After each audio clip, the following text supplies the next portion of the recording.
Say bye. Will she see her soon? What's happening, YouTube?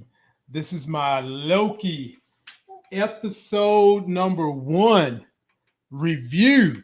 And in a few minutes, some of the fellas are supposed to be coming up in here. But as you can see, we got Marvel Girl down here who won't go anywhere, that wants to get picked up. Now she wants to know what's going on and she wants to see what we're doing. Say hey to the people, Elle. Say hey. You want to wave at the people?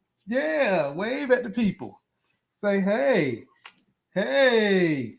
Definitely going to be a Marvel Girl. I just put a picture on a video on the gram the other day where she stole Captain America's shield and tried to turn it into a merry-go-round. Hey, baby. But in any event, how many of you people saw Loki? Loki is the third of all the TV series to come out from Disney Plus. And man, it was amazing. For me, this was the best start they've had so far. I like this first episode a lot better than I did WandaVision. I liked it even better than I liked Falcon and Winter Soldier. And look who we got in here. We got old Larry, the living legend, is in the building. Big Larry, how you feeling? How you doing, man? Sorry, late. I just walked in the house, so. Oh, it's all good, bro. I mean, man. Elle was co-hosting for a little while. Oh man, you mean she was hosting? You were co-hosting. Once she gets on there, it's all her. Yeah, man, that's exactly what she was doing. She was hosting, man. So, ladies and gentlemen, we've got it kicked off. We've got the living legend in the building. And right now, we're getting these numbers up. We've got 21 people in here. Can we get 21 likes? And let me shout out some of these 21 people because y'all are my hardcore people. Y'all are the ones that hold me down when everybody else won't let me rise. We've got Buzz703 in the building. We got my young folk, Alec, Judy in the building. Muchella's in the building. Carbro's in the building. Ernest is in the building. Buzz is in the building. Tim, who's been with me from day one when my video was only getting 20 views, is in the building. Tim Windsor is ride or die, man. That dude shows up to every one of my videos and leaves a kind comment, man. Yep. In YouTube comments that are filled with hate and belligerence, he always comes through with a kind comment, man. Right. And you know what? Buzz does too. Mark Guy does too. And Will Lawrence. We're rocking with you, my brothers. And before we get started, I just really want to just thank you guys because it frustrates me and Larry to no end that we do our content on Black-based shows, yes. But we also do content on the MCU and the DCU universes. And for some reason, people just seem to fall away from it when these things tend to have storylines that can be, my excuse for everyone is always a little bit more complex in the storylines. You know, other people say nicer things. That's as nice as I'm going to get it. But I'm grateful. I'm very grateful for you all that are watching right now. And just do me a favor. Even more than just liking the video and subscribing to me and Larry's channel, share these videos because we want to grow. Yes. Hell, there's a huge Black community out there that's in the comments, in the Kung Fu. Hell, we've been holding this down from day one. From the first comments that was written, we was in it. So let that group know that there's people out here that want to cater to their needs. And having said that, Larry, let's dive on into it. But before can I give shout out to Ernest Holloway? I just want to say, Ernest, I have a prize that he won on my channel. And I want to tell him it got returned back to me. I want to tell him I still have it, and I'm going to get that back out to him. So I just want to give that a quick show note out there. Yep, no doubt. And one other thing, ladies and gentlemen, before we get into it, my mentor, one of my fitness mentors that counseled me when I was 325 pounds. This is his daughter, Lydia Laws. I want you all on June 14th to go vote for her because she is in Muscle and Fitness Hers magazine. Whoever gets the most votes wins $20,000. And as you can see, just looking at her, you should know that her daddy is a fitness guru. Because you see her calves? Yeah, man, that chick, she's that's amazing, the most man. Dense muscle in the body, and that's like, geez, calves is like it's like a big melon on her leg. Yeah, man, this chick is badass, man. So y'all be sure. The link is in video description. Go vote for her on June 14th. I will be mentioning her a lot. Her daddy meant a whole lot to me. She's meant a lot to me. I got a chance to see her grow as I was on my journey and now she's trying to do big things. So be sure to go click that link in the video description and give that sister a vote.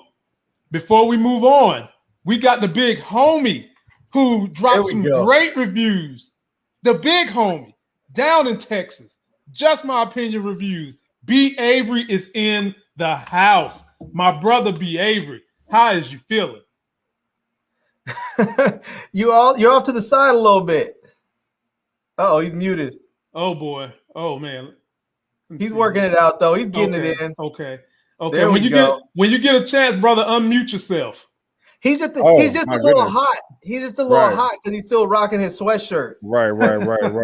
I was trying to take I hopped on the live earlier with one take or whatever, and I'm still recovering from that. So sorry I'm late.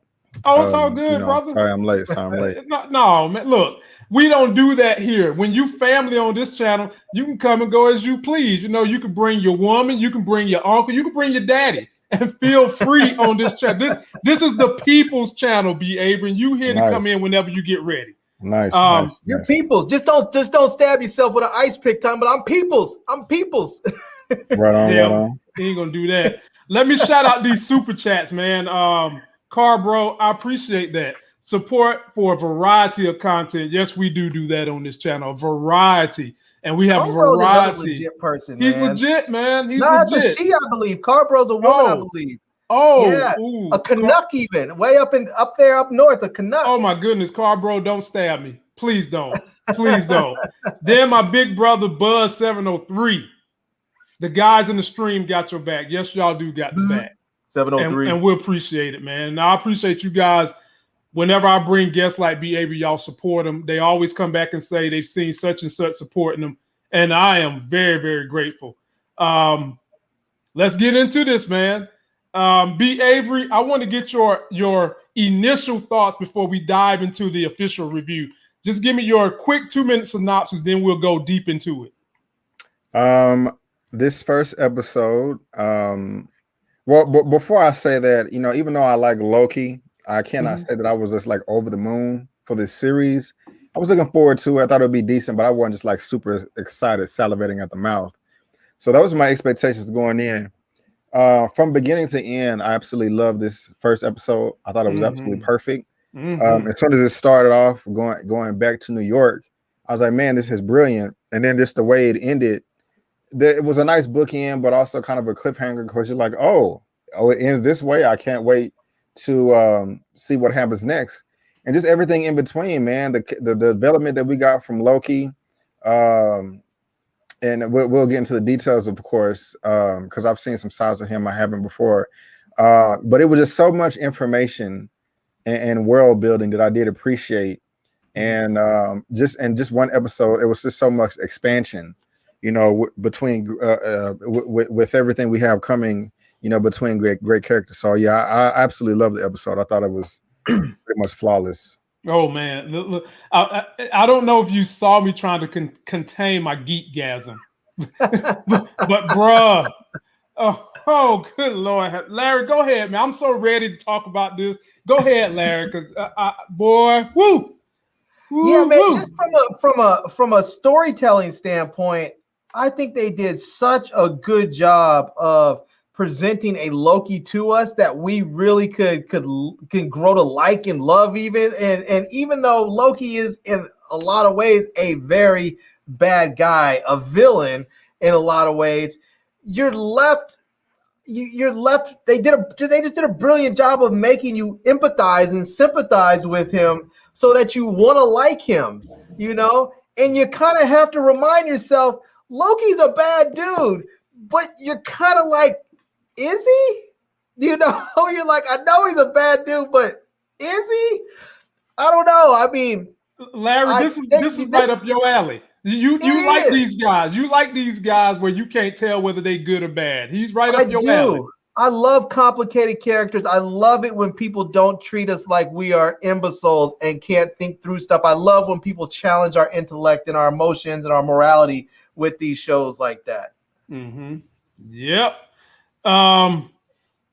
For me, I was sending you guys DMs on the first 15 minutes like, boy, if if the show lasts like 50 minutes, right?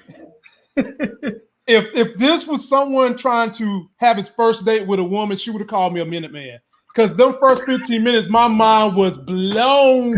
Like I was, man, oh my God.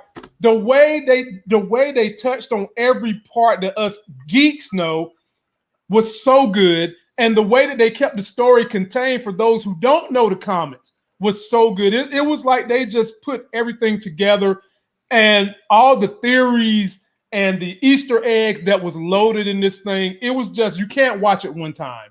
And so I was just over the moon with it. I already said to people, it was my favorite of the 3 series we've seen so far from Disney Plus. This episode 1 was my absolute favorite. And ladies and gentlemen, I bring in another good brother y'all need to go see. It's my man, One Take. He's in the building. Yes, sir. What's up? Big dog. And done pulled out the Marvel shirt. Oh, yeah. I had to come looking prepared. Like I know what I'm talking about today. Right. So, One Take, give us your 1-minute synopsis. Then we're going to go ahead and start diving into this thing and picking it apart. My synopsis, okay. Yeah. Loki grabs a tesseract, does something he doesn't supposed to, gets captured by some higher beings. They put him on punishment. Loki has to realize that. Okay, I don't want to go too much too into detail, but Loki has to realize has a coming to Jesus moment with himself, and then they need his help. So yeah, and overall, I love this first episode. It's probably my favorite first episode out of these Marvel's Disney Plus shows so far. Definitely was for mine. Before we open this thing, I'm going to show you guys a clip that is a clip I consider to bring together the old heads who's read the comics and the new heads. And Marvel does this so well by letting you know the background of how they're doing their stories based on the source material of the comics and to how it transitions into the MCU. So take a quick look at this. And by the way, if you're seeing this tomorrow, this clip you're probably not going to see because I am going to have to pull it down. But when you come to the live show, damn it, you get entertainment like this on the live show, which is another reason you should come. And subscribe to One Take's channel too. Here we go. I'm Miss Minutes, and it's my job to catch you up before you stand trial for your crimes. So let's not waste another minute. Settle in, sharpen your pencils, and check this out. Long ago, there was a vast multiversal war. Countless unique timelines battled each other for supremacy, nearly resulting in the total destruction of, well, everything. But then the all-knowing timekeepers emerged, bringing peace by reorganizing the multiverse into a single timeline, the sacred timeline. Now, the timekeepers protect and preserve the proper flow of time for everyone and everything. But sometimes people like you veer off the path the timekeepers created. We call those variants. Maybe you started an uprising, or were just late for work. Whatever it was, stepping off your path created a nexus event, which left unchecked could branch off into madness, leading to another multiversal war. But don't worry, to make sure that doesn't happen, the timekeepers created the TVA and all its incredible workers. I would have sitting back enjoying that, man. Like I seen it for the first time again, B. Avery, I'm telling you, if we talking about geek gals, I had already done nutted by then. I done lost all of them. Yeah. Y'all had done took everything, every ounce of me just at that point, because they just basically explained to you the background. They gave you Ms. Minutes. They talked about the Nexium, which was associated with Scarlet Witch in her series and what she can do. They talked about they gave you everything you needed to know.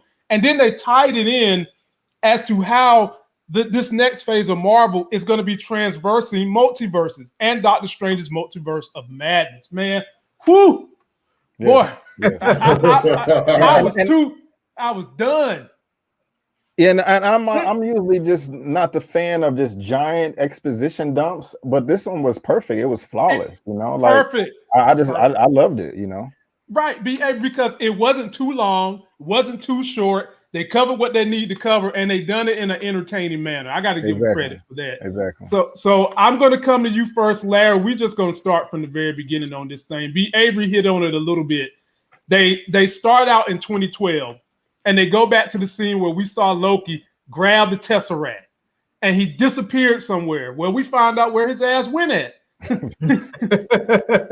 he went over here where these people were to their native home, and then all of a sudden, boom, TVA comes after his ass. Larry, you get first crack on the opening scene. What you like, what you didn't like, go for it. Yeah, man. I mean, it's so fun when you see them pull out like clips from the old movie, and you get to see things from all these different perspectives, you know. Because in this movie, you know, where normally you see it from like one perspective in the movie, and then all of a sudden you get to see it from a different point of view and what really happened. And I mean, that was crazy. Dude just like grabbed that thing and ended. What was he, like 15th century Mongolia or something like that? He was in Mongolia. He was in Mongolia, man. Like, it was crazy. Larry, I'm sitting here saying to myself, if you're gonna time jump, can you go back to 1698 and stop the slave trade for African Americans in America? That's what I was sitting here like. Come on, Loki. Yeah, you know, I mean, that was dope. But when they came through, those you know, those time doors, whatever they called them, it was just so dope. But one thing I want to know is, if Ruby can walk through time like that and she's up there, well, why didn't she do something with Hippolyta? You know? Oh my God! Oh, why didn't Ruby stop Hippolyta? Golly, man, damn it, Larry. Here you go. The Lovecraft cut. Look, I'm just saying, if we're going to tie stuff in, I'm tying all kinds of stuff in there. Right. B. Avery, you get the floor next. One take, we coming to you after that. B. Avery, break down this opening scene, what you like, what you didn't like. There was nothing in it that I did not like. I liked it all. I thought it was perfect to start on the Tesseract. I mean, when I first saw it, I was like, oh yeah, we're starting here. You know, and like he went to Mongolia, and it was just funny. He's like, Loki runs up on the rock, you know, I am Loki, blah blah blah. They're like, bro, who are you? You know what I'm saying? You know, this is, I got you. I got you, B. Avery. That's it like, right this is our land, you know. But then unfortunately, their existence got deleted.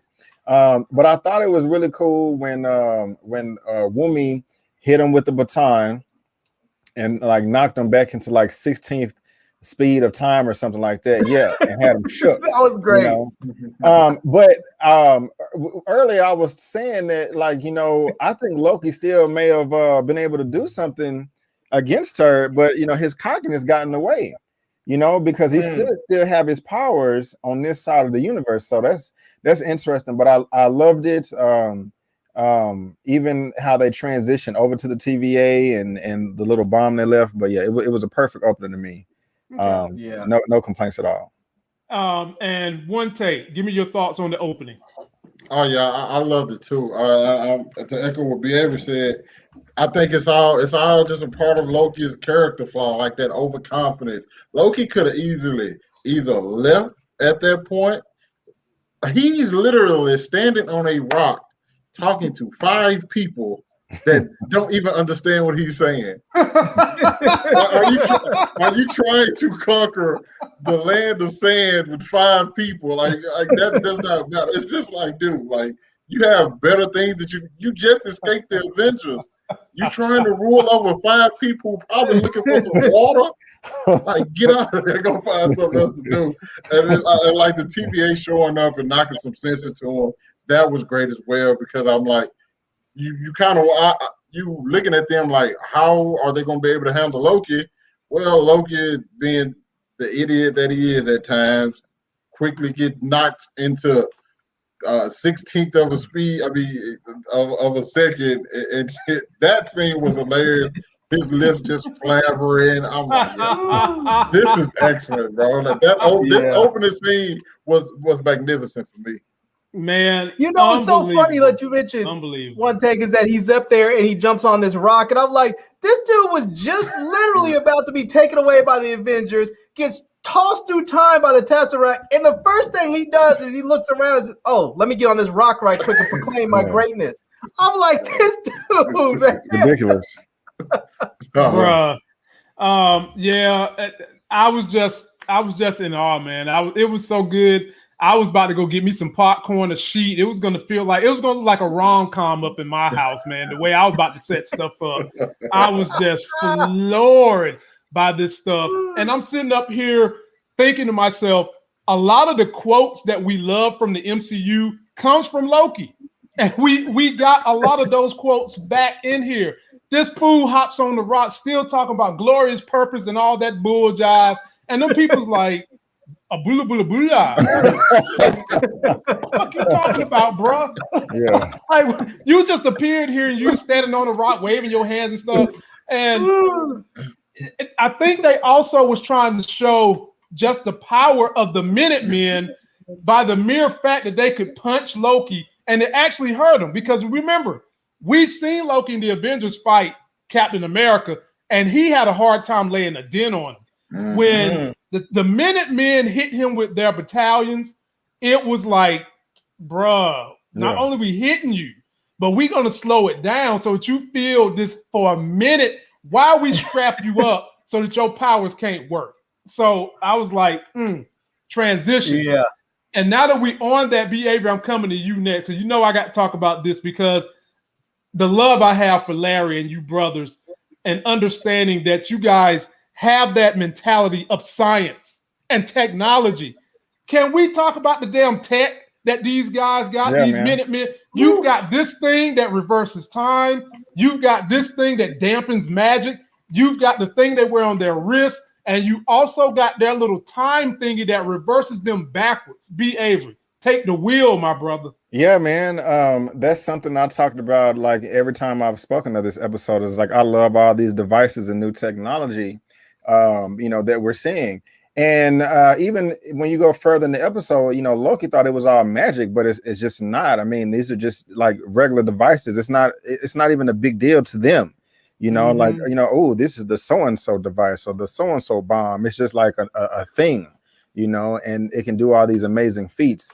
But it's pretty cool visually that we're looking at right there when that goes off, how it just wipes away existence, Right. Like, I don't think, I mean, of course, we've seen stuff being blown to smithereens before, but like being erased, we got the dust, but that looked different visually. So I don't know. This was just cool.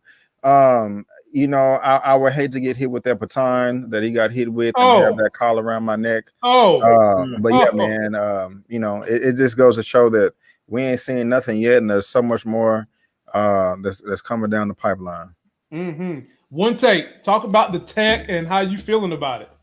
It just basically the reason I like the tech is because it kind of just basically shows that as advanced and as great as we think these characters are, they're really nothing. When they get when one of the most powerful villains in all of Marvel get took down by a stick, a necklace, and look like a hourglass. Like that's like these are three things. Man, you ought to be ashamed of yourself. That's so disrespectful of that type of technology. My man said it looked like a damn hourglass. Look at that, Larry. Look at that.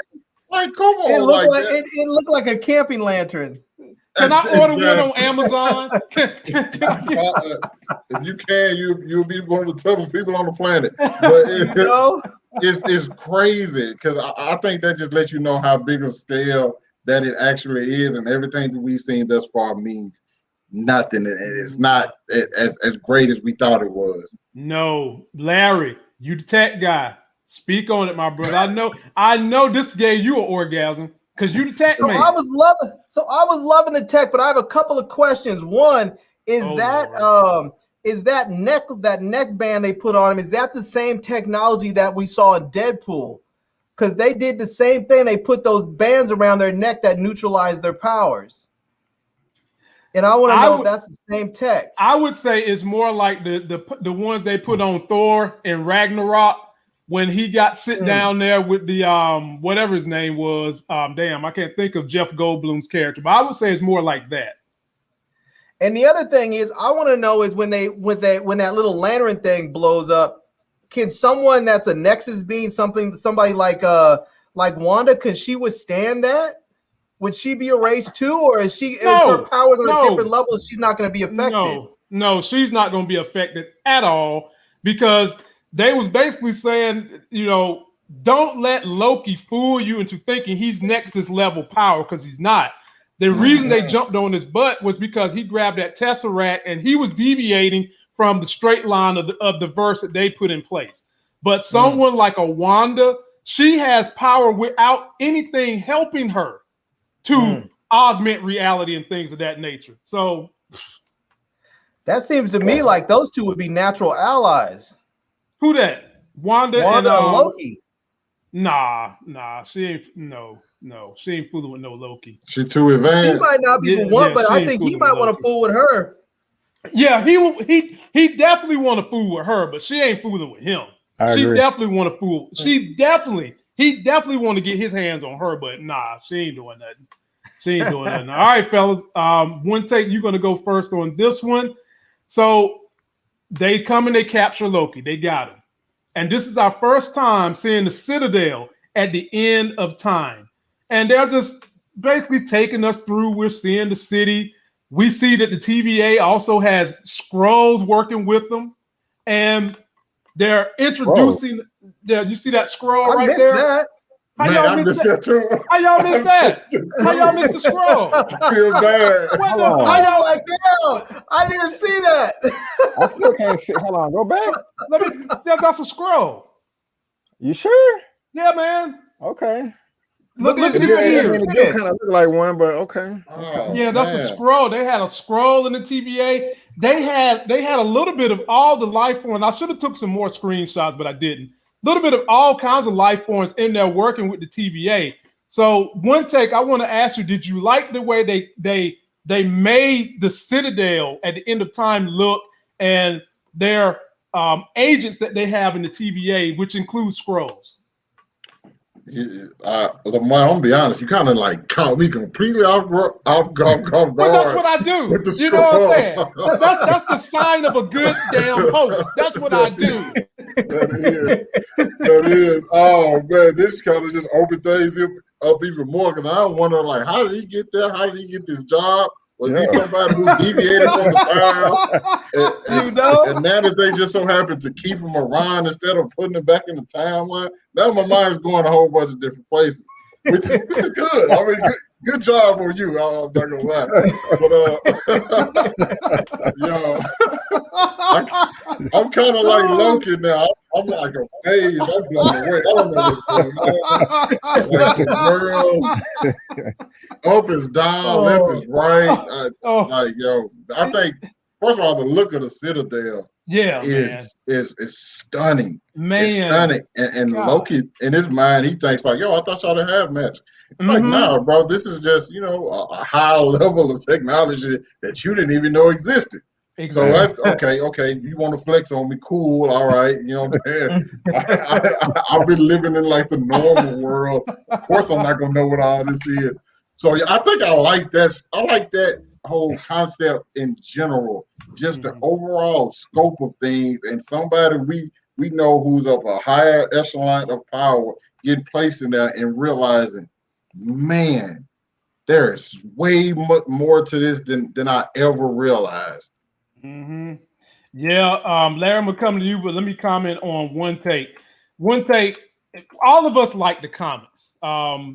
Some of us go back to the comic books. Some of us go back to the cartoons they did in the early editions. But MCU is bringing this stuff all together. For no matter when you started in Marvel Comics, you can pick up on what they're doing just by the way they're trying to tell these stories. And I thought that the Citadel was just absolutely amazing. The only other thing that I've liked as much as the Citadel was Wakanda, and it looked absolutely amazing in that same vein. So, Larry, I'm coming to you, man. How you feel about it? Man, first of all, I love what's his name, Mobius, and the way he was just so blasé about it, just like, oh yeah, this is it. This is what it is, Yeah, man. He's tough. Like all of it, and just like Owen Wilson plays that character so well. Like this, it was like, I mean, whoever cast him did a genius job putting him in that role, and it's just. But the way he reacts to Loki, and he's just when he's talking to him about this, and he's sort of like, and he even says, "No, man, I'm a fan of yours." Later on, but it's like this whole thing with their interaction together between them two. He's like, "Dude, I admire what you are, what you do, what you have to work with, and what you've done, and but it's just." I don't know. I look at that, and it is amazing when you look at the technology in there. It is absolutely amazing, and like Lamont said, I think the only thing that comes too close to it is seeing Wakanda, and I'm not sure if everybody else feels the same way, but I think as Black people, seeing Wakanda has a more probably gives us more of the feels than just that. Okay, I'm with that. B. Avery. It's all on you, my brother, but the picture I'm putting up for you is this one. Because I can't believe you missed the scroll. Yeah, man. Super chat. You got a super chat too. Oh, hold on. Let me see. Because, boy. Oh, Kato, be more careful. Boy, I'm glad y'all saw that. Let me shout out the homegirl, Sweet November. And she's coming through when hell it's June. She says, hi, guys. Late to the chat, but here is 20 for baby L Piggy Bank, and it's going to go right into her stocks. Love seeing strong women of color in Loki. Good first episode. And we're going to talk about a couple of them strong women of color, because one of them is Kang's girlfriend, which we know is Jonathan Majors, and we will get to that in a minute. So appreciate that, Sweet November. Did you get what's E-Man super chat earlier? Yeah, I got him. He said he's gonna jump on when he gets done feeding his kids. Okay, I'm just checking because E-Man tried to out me and try to put out there that I'm a variant, and I'm trying to stay on the low because I'm not trying to have the TVA come pick me up, man. Yes, we are. Oh Lord, B. Avery. Yeah, the floor is yours, my brother. Well, first, real quick, man. The Citadel, like you said, I thought it was immaculate. It was perfect. But I also like that it's different from any other advanced civilization that we've seen, whether it's in Guardians of the Galaxy, Captain Marvel, or Wakanda. But on top of that, going back to the scroll picture that I didn't even realize, I like the contrast because outside it looks like we just saw, but inside it looks like a 70s DMV. Right. And that really grounds it. Here you got this super multiverse, super duper power, but it looks like our parents have gone there before or something like that. You know what I'm saying? So that is something I do appreciate. About Captain Squirrel here, man. I'm like one take. This hit me from just a left hook. I'm Jake Paul and the scroll is Mayweather. That's crazy. So, I did not even see it. And dude's got a collar on too. I did not see that at all. Collar on. He must be a variant. Yeah. Yep. I was waiting, but damn, Larry, you won't never shut up. So I was going to mention that at the end, but Larry, you butt in every minute and you talk and you talk, and then you finally hit the home run. I was like, I'm going to be able to say something positive, and here comes Larry. That's what I was waiting. Did anybody notice that he is a working variant? What do we call them on the street? Snitches is what we call them on the street. He is a damn snitch, getting fixed. You see that collar around his neck? Yes. Yeah. And so that would tell me that this is what that would tell me. A regular scroll, he can be a chameleon with somebody else. But there's something we about to see in the MCU called the Super Scrolls. I think this is a Super Scroll we're looking at right here. What? Yeah, man. Why I gotta be a Super Scroll? I just have a feeling if they decide to give him a backstory, he's going to be one of these Super Scrolls that could not only could he emulate you, but he could emulate your powers, and he comes with a power subset almost as strong as the Hulk. So you wait till you see it. Now I have a question though. Yeah, go for it. So the Skrulls, their ability to change and shapeshift, is that genetic or is that magic? Because if it's genetic, would he still be able to do it even with the collar on? Because I know the collars block the magic, but if it's not magic, can he should be able to still be able to shift? No, it's not. But see, they're not What the outside world calls magic, they call it science here. So you could say, you really could, honestly, Larry, you could go either way with that. But at the end of the day, it's science for them. And Larry, the collar doesn't stop magic. The collar only allows them to control you through time with the watch. Right. Nothing. Right. And everything that works in our universe just doesn't work in their universe. Whether it's Loki's powers, whether it's an Infinity Stone, maybe even Doctor Strange. You know, I got you, B. Avery. You know what I'm saying? I got you, B. Avery. That's like that is a pocket universe outside of everything else. Yep. And so nothing works on the outside in there. It's just null and void. I did want to ask you guys about what kind of Easter eggs was in that little tray there, because I know there's a whole bunch of them I'm not seeing. Well, let's see. It's about to be I'm gonna go, Larry. I'm not skipping you purposefully. I'm skipping you to jump to B. Avery, so he get the first bite at this apple. I'm going to come back to the Infinity Stone since B. Avery brought it up. But first, I want to just talk about the transitioning. When they're booking you, they don't book you like you're in a regular police department. They damn near put you in front of a computer. They strip your ass naked. They ensure that you're not a computer, because if you are, you're going to get blown up. Then they bag you and tag you. And when they went through this process, B. Avery, Loki was up to his mischief. He gets away for a hot minute. And then he goes and finds a guy sitting at the desk. He gets the Tesseract, and that's when we pop into. He opens the drawer, and they've got every Infinity Stone you could want in there. They got dog tags from Steve Rogers' era. They have a picture of Mussolini down there in the bottom of the thing. Then you've got like a cross from the Vatican. B. Avery, just break it down, my brother. Break it down. Yeah, man, this is my favorite scene, man. Right here at the whole show. And it was a beautiful score that complimented as well. But just this character Loki that we've known since the beginning of the MCU, just be so arrogant and cocky and ignorant, as we all were talking about how he was at the very beginning of this thing on the rock. He was humbled here. He was truly humbled. His world came just crushing down, and I felt sorry for him. This whole thing right here with him getting his clothes ripped off, that was kind of demeaning as well, but he needed it. He's been stripped of everything. And so it was a great humbling process that he went through. I was shocked myself, like, damn, like the Infinity Stones don't mean nothing here. These are paperweights. This is decoration. It's crazy. It's just crazy. Figuratively, B. Avery, and literally, they're paperweights. Yeah. Figuratively and literally.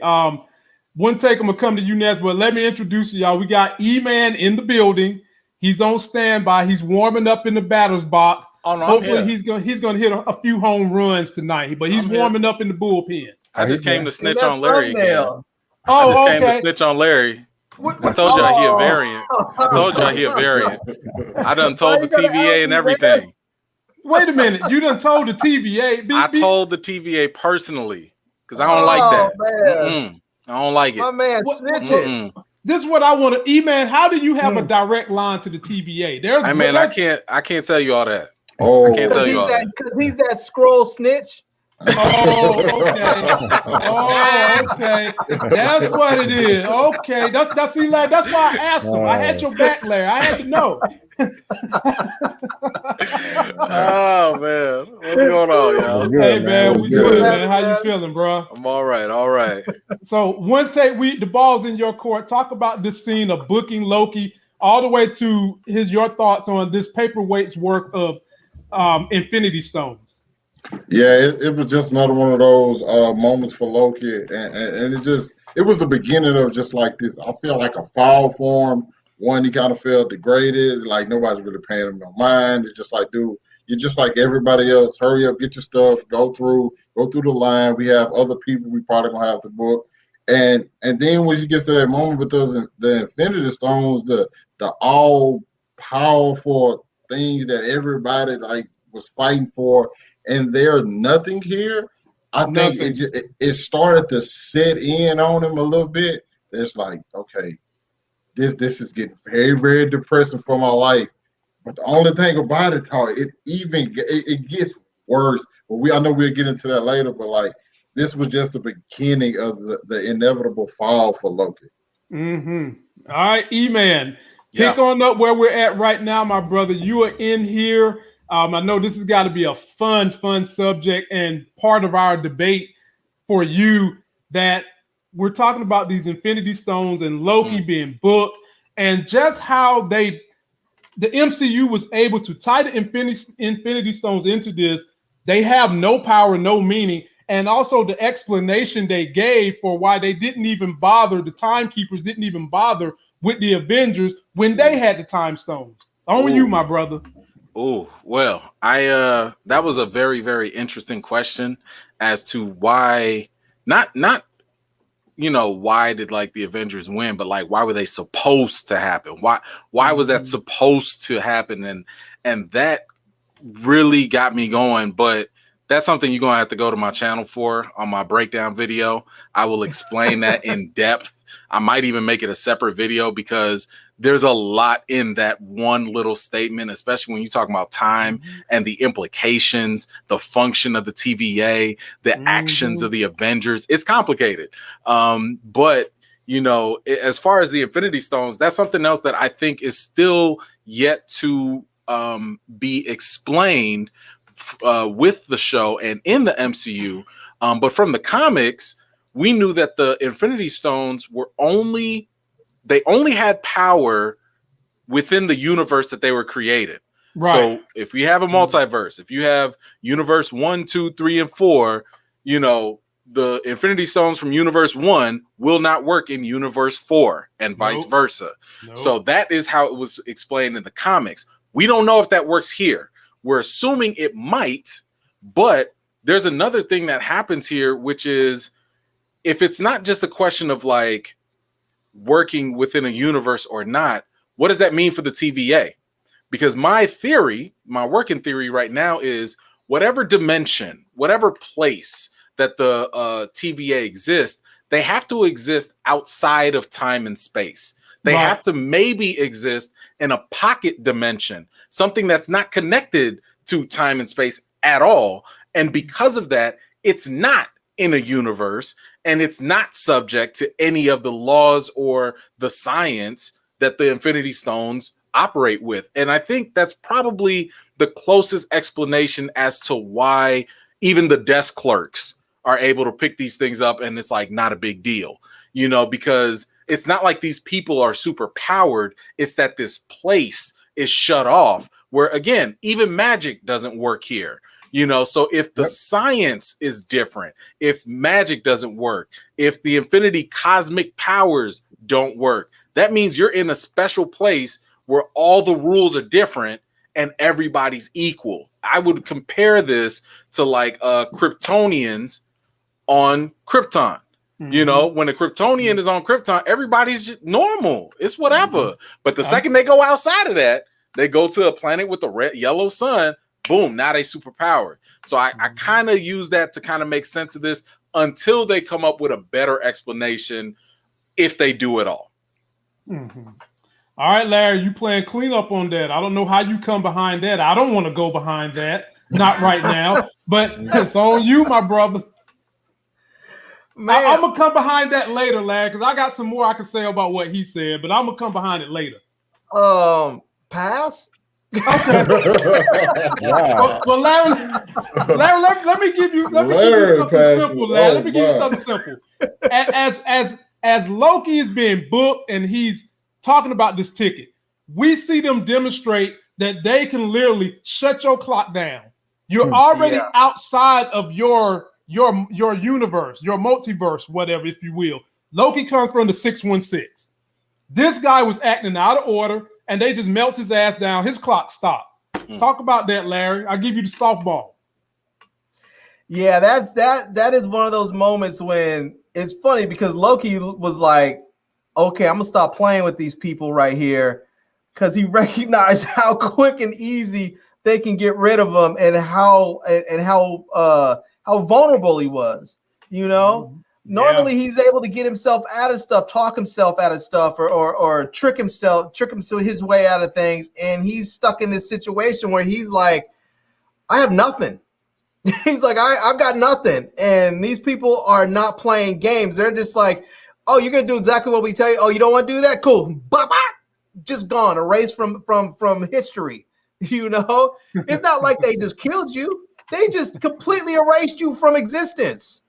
You know, so I think Loki at this moment was, I guess you could say, scared a bit, but I think he realized I need to not play with these people until I learn more about these people. And I think that's part of what he's doing right now, is just sort of learning about them. And I think as the more he learns, the more dangerous he's going to be to these folks. But damn right. You know, but one thing I was interested about that when they had that tray is that it looked like there was a medal. It looked like a World War II medal that may have been from from like, I don't know, maybe it looked like one of those German medals or something. Yeah, I was trying to figure that one out too. Yeah, I was trying to wonder if maybe that came from maybe it came from like the Red Skull or something like that, or I don't know, somebody. It definitely came from that era. I zoomed in as hard as I could with every piece of technology I got in my house. I couldn't get close enough to see the name. I could barely make out who that person was in the photo. I did see that cross. I could barely make that stuff out. So that's why I couldn't get you guys a better picture. But I'm sure they'll reveal it later on. I'm back to you, B. Avery. You don't get a softball. This is not going to be a softball for you. This is going to be a little bit more intense, but it's not that bad. So they introduced us to the timekeepers, of which I'm going on the record and telling y'all right now, everybody on this panel probably know they're going to wind up being evil.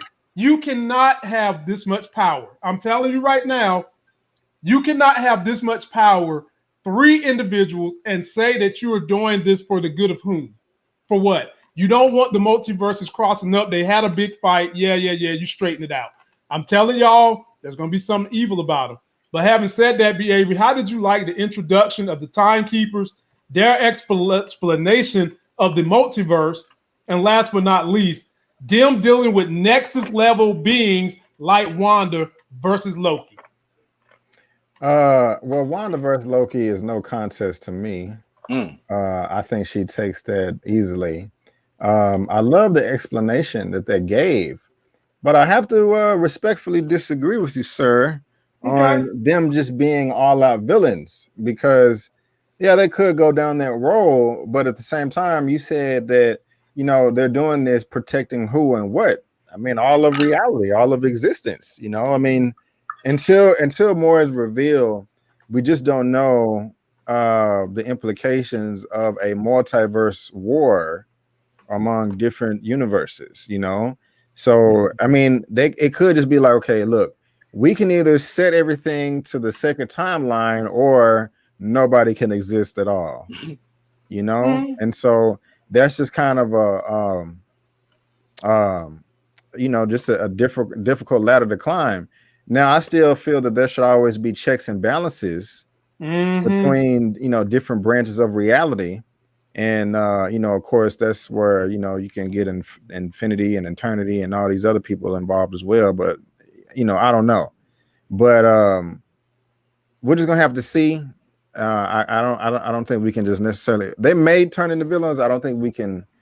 I'm not too sure yet. But yeah, Wanda destroys Loki. And I like the explanation of the multiverse, the danger of the multiverse. Okay. One take, I'm coming to you, but my rebuttal to B. Avery and probably everybody on the panel. Usually, I'm not the one with all the crazy hot takes. This is my day, I guess. B. Avery, my thought to you is absolute power corrupts absolutely, and I'm gonna leave it at that. One take, your turn. Okay. So listen, I'm probably the person on the panel with the least knowledge of this, so the little cartoon helped me out a lot.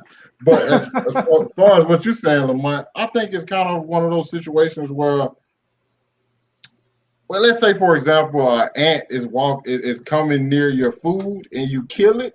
Like, you're not necessarily evil. You just didn't want to get your food, so they're just trying to keep stuff in order, you know. And it looks different because they're like these all-powerful beings and stuff like that. So what looks, I don't think they like share like the same like emotional values as like us, because like, I mean, by their standards, they're obviously superior. So, something like what we would do and them punishing somebody for it doesn't, for them, it's not bad or good. The lines are real blurry. So I don't necessarily think they're evil. It's just, I think they have a different way of looking at things because they're so powerful, I guess I would say. Maybe we can't comprehend. I like that. That's a dangerous way to look at things with the ant, boy. You can scale that up all the way. If you've seen Invincible, it's a very dangerous way to look at things. You can scale that all the way up. Big Dog gonna be like, man, they was just kind of like pets. All I could think of was Nick Fury talking to Loki. So and Loki's like, you're at my boot and all that, and Nick's like, so what are you gonna do? Step on us? So I'm looking at one tape, picturing him in the MCU with his dreads and everything. Forget Nick Fury. He's the one talking to Loki in the MCU. All right, E-Man, I'm ready for this. I normally never get into debates with E-Man, but I saved all my good bullets for this. Give me your thoughts on how they introduced the timekeepers, the multiverse, and their definition of what they call Nexus level beings. I think you get what they gave us is exactly what they believe. And if you look at like just the history of like little cartoons like this, when they do these little explainer cartoons, just in general, I'm just talking about like, even, if you were to look at like a smoking ad campaign, or, back in the day when they'd be like, hey, children, this is what smoking can do for you, stuff like that. It was always a very biased view. It was always a very slanted, biased perception, which means that looking at this, it seems a little too good to be true. So I don't think that they're villains. I do think that, it's not as peachy keen as they're trying to make it seem to be. Right. So I don't think that they're wrong. And they're, because here's the thing, like when they were sitting here talking about the first multiverse war and stuff like that. Right. I think that was very much a call sign to Kang the Conqueror. I think Kang the Conqueror really was out there conquering multiverses, maybe others too, but he was out there doing their thing. And I do think that the TVA was created as a result to deal with him, or maybe deal with others, but I don't think that they are like, drunk with power or anything. Now, on the flip side of that, I do have issue with how they go about with their jurisdiction on things. When you look at like how they arrested Loki, and they were like, Loki, you did this, this, and this. You're guilty. And I'm sitting here thinking like, guilty of what? He don't even know y'all exist. He didn't even know he was in an alternate timeline. He didn't know that all he was doing was escaping, which is what Loki does. Loki has like 3 primary functions, to steal the Tesseract, fake a death, and come back. That's all Loki does. So now y'all basically saying because you exist, wreak havoc on there. Yeah, throw a little chaos in there, but I'm like, how is that something against y'all law? So I'm just very dubious, I guess, in terms of how they operate with how they go about making their judgments. So I think the flaw is in that, but I would not think that they are trying to control everything and anything. Because if that was the case, I mean, like, again, why didn't they stop Thanos when he killed half of the universe? Like they could have, like they said they didn't because it happened the way it was supposed to. I agree. But yeah, I think that if they were more evil than they appear to be, we would see more signs of that. Right now, I just don't believe that they're as good because there is a bigger evil out there, which would be Kang the Conqueror. Well, I guess I'll lean toward what you're saying. Maybe in their realm, there's not really a good and evil, but I don't lean that they're fully in this thing for the good of all multiverse. I just don't. I think we're going to get something crazy out of these timekeepers because, again, you don't get to have all that power, and at some point in time, you don't get corrupted. Big Larry, speak on it, my brother. Yeah, it makes me this makes me wonder. Like for instance, with when you look at them and then you think about what Owen Wilson said to Loki, what Mobius said to Loki, it makes me wonder, like maybe these dudes are corrupt. These three beings are corrupt, and Mobius wants to start another. He either wants to bring them down, or he wants to start another multiverse war or something. Because he's asking Loki, why would a being such as you settle for just ruling? It's almost like he's encouraging him to think bigger. Like there's a multiverse out there. Why just conquer Midgard and rule that when maybe you can rule all of the universes? Why not think bigger? It makes me wonder, like maybe this dude's trying to bring down the TVA. You know, no. he's already acting, in an unconventional manner by taking a variant and deciding he wants to work with what they think of as, maybe a potentially dangerous variant. I don't know.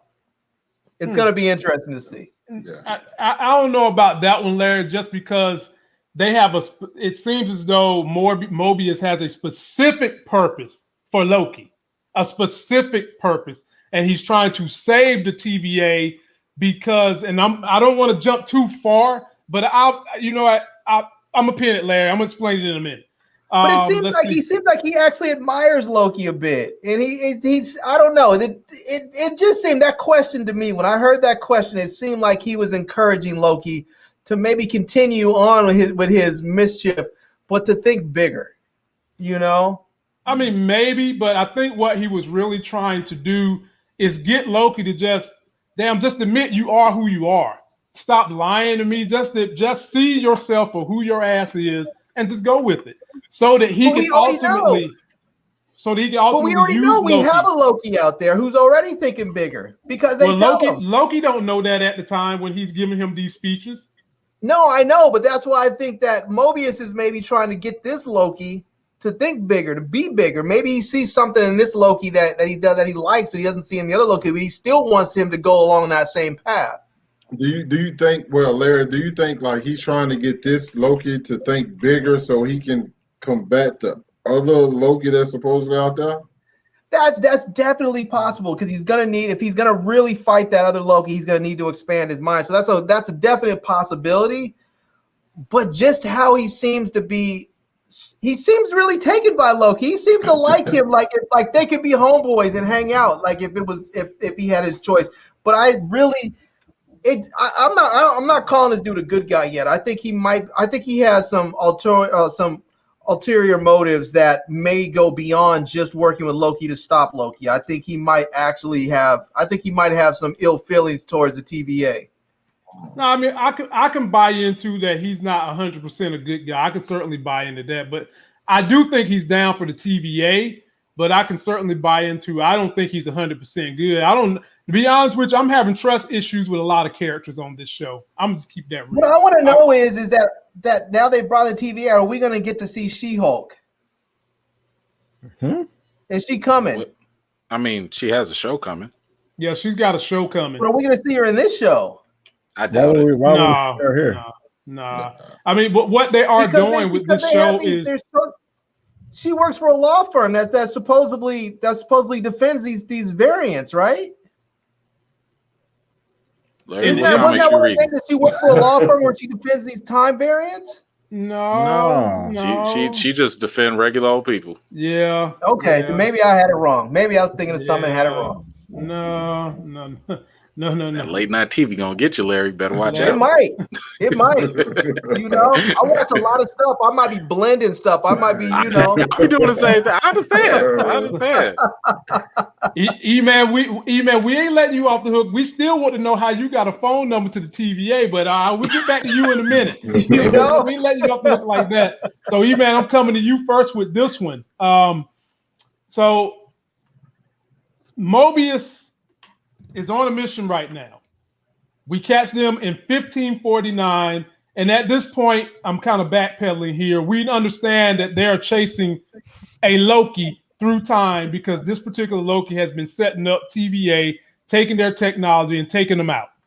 Now, my hot take on this, which is really not a hot take, I do believe that this Loki is a female, and while they're here, Now, this is the part where I kind of got the geekgasm going. They zeroed in on this window pane, and it looked like a devil. And my mind was running 20 different directions. I was like, okay, y'all trying to tell us it's Mephisto, or maybe y'all trying to tell us it's Nightmare, but really this looked like Mephisto. And then I went and read an interview what the showrunner said, and they said it is absolutely has nothing to do with Mephisto nor Nightmare. As a matter of fact, Nightmare was supposed to have been the main villain in Doctor Strange Multiverse of Madness, but they changed that. So, E-Man, to break down this scene right here from the 1549 to you seeing the devil on the window pane, to me thinking that this is definitely a female Loki who's doing all this time jumping. Yeah, I mean, I think you were right. I mean, you know, you have to also think about the fact that, like, being in 1500s or whatever, the way that they describe things are going to be, you know, very archaic in a sense, you know, or just very primitive in a certain sense. So if they happen to see a lady Loki with the Loki horns, it's going to look like the devil to them. You know, okay. You know, I mean, you see the green, the horns. Maybe it's a version of Loki. I mean, we're also dealing with the multiverse. Maybe there is a version of Loki that happens to look like the devil. You know, but I think it is kind of interesting that, you know, that they're draped in green like that, which is Loki's signature color. Yeah, you know, but yeah, I mean, I think it could be that. Yeah, I mean, we already seen from like set photos and images and stuff that there was like a female, you know, that was going to be in there. Obviously, you know, we already knew that it might have been a lady Loki. There was also reports there's going to be a kid Loki, and, you know, just all these different versions of Loki. So it wouldn't blow me away if that were the case. It, you know, if that's the connection, but you know, I'd be lying if I thought that Marvel didn't also just happen to do this on purpose, you know, just again to troll the fans that have no choice but to just keep on chomping at the bit for whatever Mephisto is for them. I don't know. Now, just to kind of feed that flame a little bit, Mephisto is a being from another dimension. Yeah. He is like another alien, kind of like Dormammu is in another dimension. It is also possible that the TVA might have some sort of connection or knowledge about him. You know why? Because he's Nexus level powerful like Wanda. Could be that too. Him and Nightmare are Nexus level powerful. Hey, they did mention Nightmare. They did mention Nightmare earlier. They did mention him. Mobius mentioned him. Another department. Just keeping it real. Right. So Larry, I'll pass the torch to you, man. Connect these dots. La la la. Yeah, man. I'm gonna go ahead and believe the showrunners this time, because we all pontificated all the way through WandaVision, and we were left at the end like we should have listened to the showrunners. You know? So I'm just gonna go ahead and listen to them this time and say it's not them. It's not Mephisto or Night. I'm just gonna go ahead and just listen to them. But I thought this was hilarious when the kid had the blue mouth, because that's just like, that is so much a kid. It's like you give a kid some sweets and some candy, and then he opens his mouth, and his tongue and his teeth are all blue from that candy. It was classic. I was like, and what's the perfect way to get any kid to just stop talking and be nice to you and do what you want them to do? Give them something sweet. Yeah, you know, old creeper. I know, exactly, man. What creep would do. Old creep. Larry hanging out across the high school. Oh God. Nah, Larry got them tips from Zemo. Oh yeah. Zemo getting all that information with the sweets. That's right. Nah, man, I'm going to the Zemo dance school next week. Oh man, I hope you don't pay too much for that. B. Abram coming your way, man. What did all this whole scene mean to you? Did you get Mephisto vibes, or how you feel? It's Mephisto. I did think that initially, at first glance, but like y'all, I did hear and see the interview. I don't want it to be Mephisto. I don't care if it's Mephisto. If it is Mephisto, I'm not going to be like, oh my God. I'm just like, oh, it's Mephisto. But I really don't think it is Mephisto. No. I never really caught the reference that E-Man said about the green. That's, I'm just not kind of realizing that. The blue candy, that is significant right there because, they're in 1548.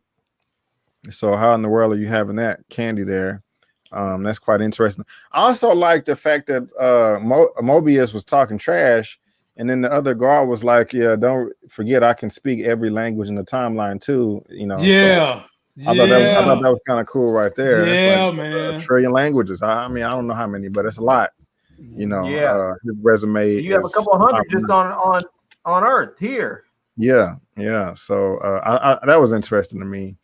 But I don't think it's Mephisto. Okay.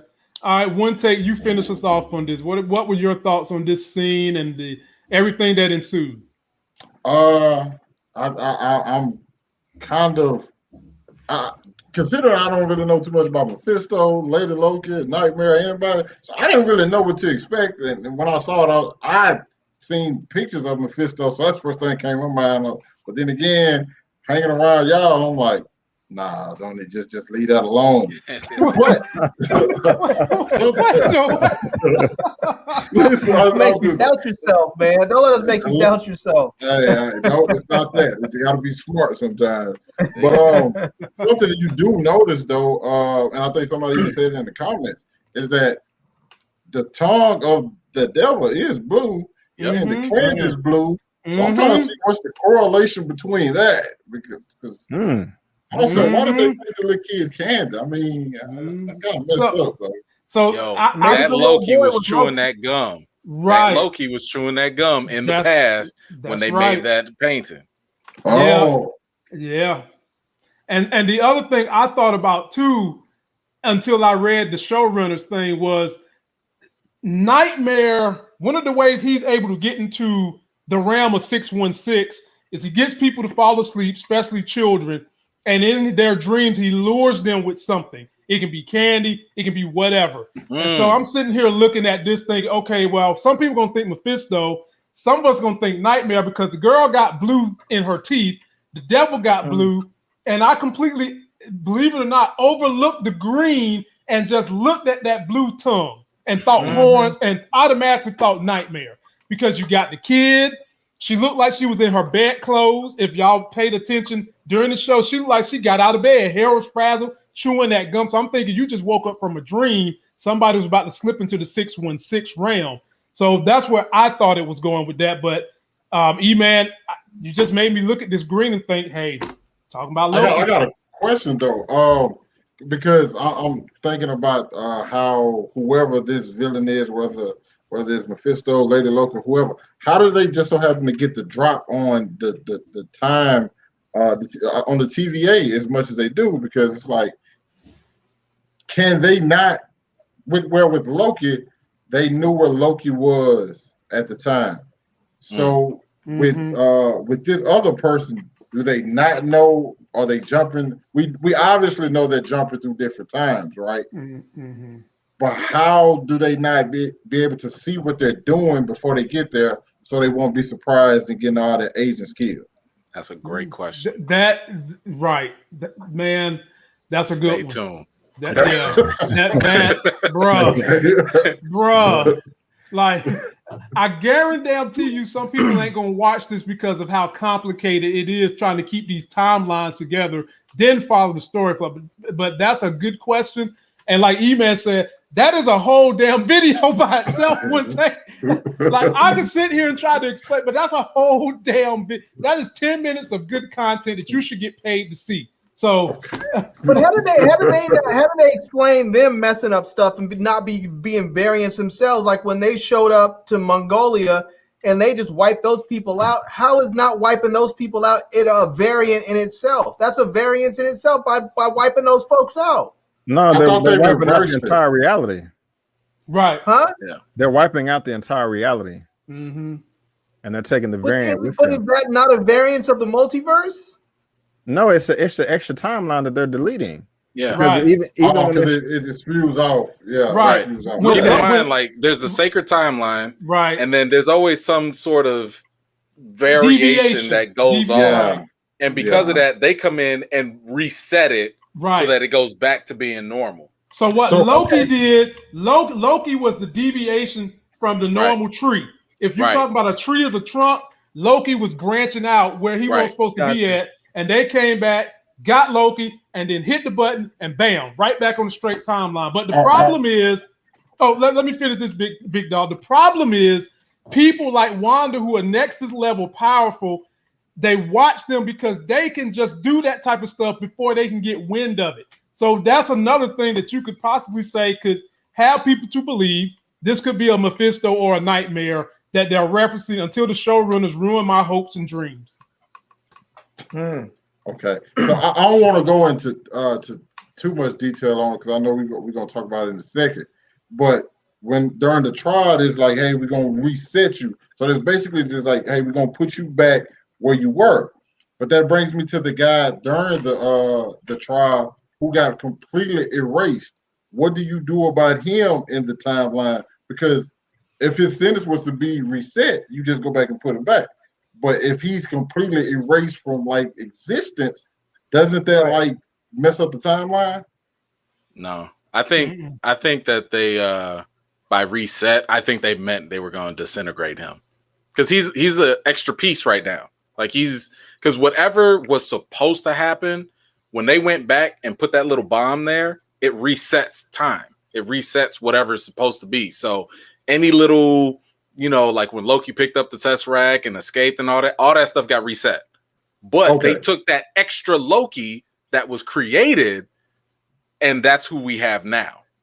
We got that little hanging piece, from that timeline. Yeah. But when they were showing the cartoon basically when the guy deviated, he goes up the ramp.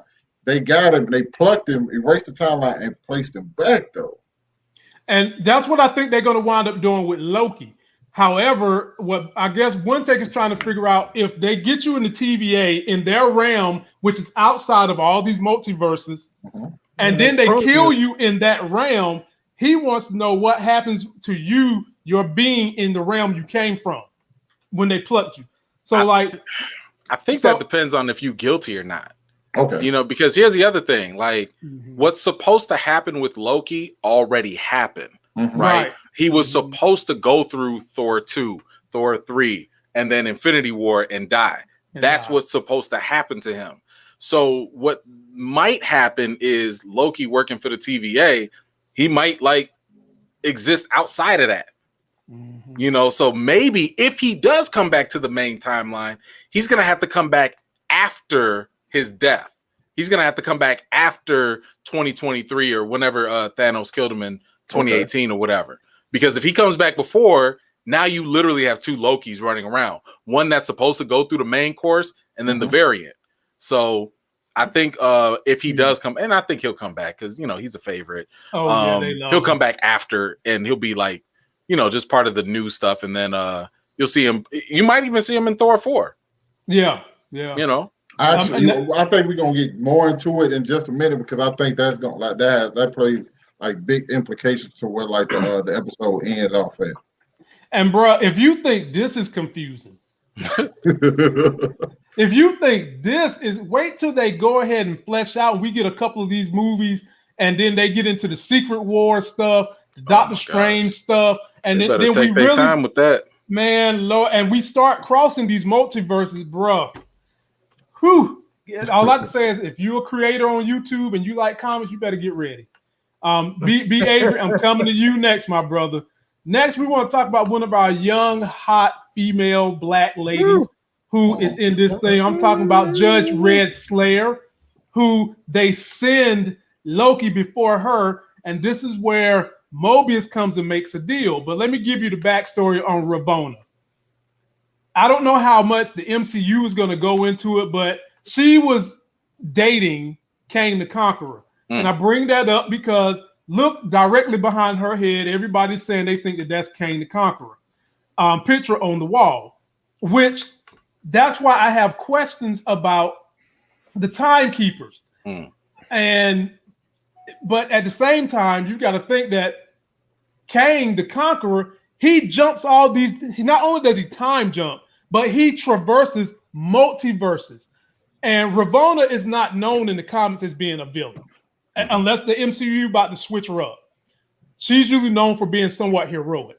So, B. Avery, what kind of vibes was you getting knowing that we've got this chick, Ravonna the Red Slayer, the judge, who's normally good, works with, has a crush or whatever on Kang the Conqueror, and us knowing Jonathan Majors is about to be Kang the Conqueror in the MCU? Well, going into this, I never thought that Kang would pop up in this show. But it now makes perfect sense that he would. But at the same time, it made perfect sense for me. It made perfect sense for Doctor Strange to pop up in WandaVision, but he didn't. Good. So point. I don't want to get my hopes up, because it would make sense. But they're like, oh, I don't want Kang the Conqueror to come in and overpower Ravonna or whatever her name is. Now, with her, I do like the casting. She's clearly white, and she's black here. Or somebody in my review told me she's not black, she's biracial. I'm like, I don't even want to get into that. But anyway, yeah. I wanted to save y'all's peace. I was gonna, send y'all the print screen, but I was like, no, I'm gonna just leave it alone. Thank you. I like the fact that we get the shots we're getting of her, of looking up to her, and she's looking down on us. I kept saying I was just happy. Hey, we got a black woman in power, and I have a pretty good understanding of who Kang the Conqueror is, of course, but I had no idea that they were dating each other. This is news to me. I think today is the first time I heard that, so I can't really comment on that. But that does tie in, and I don't think he's gonna pop up. He may, so we're just gonna have to see. Gotcha. One take, drop something on us about Judge Red Slayer and what you think they're gonna do with her character, and do you think that looks like Kang behind her? Okay, I don't know how much I'm gonna be able to drop. Maybe drizzle a little bit or something, but she's gorgeous. I can say that does from the image of Kang that we see. That looks like Kang. How they gonna play these two together? I think only time will tell. So See what you did there. I'm leave it off. I'm leave it on a high note.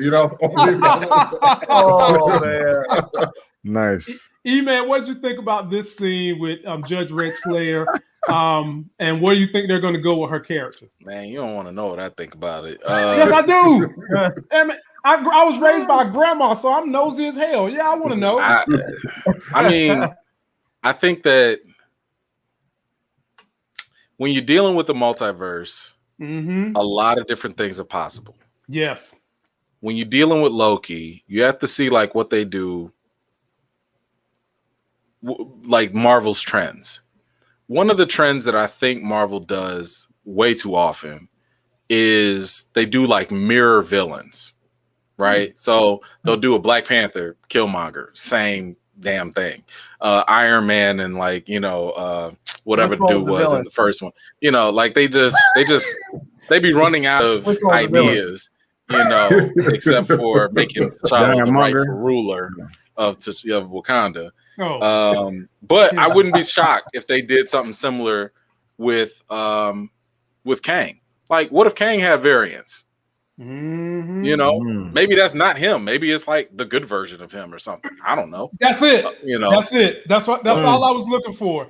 So when I made my mention about her being a good character throughout her comic run, and Kang being directly behind her, to me, maybe there has been a Kang in one of these verses that actually helped the timekeepers in the TVA. That's exactly what I'm talking about. Right. Yeah. So that's why I wouldn't be, because again, it's if Kang was the one that was conquering the multiverses and stuff, why would they honor him? You know what I'm saying? As exactly. But maybe there is a good version of him. I don't know. Right. Right. And maybe that's what they're showing because it does look like him, but it wouldn't make sense to honor him. So maybe it's a variant.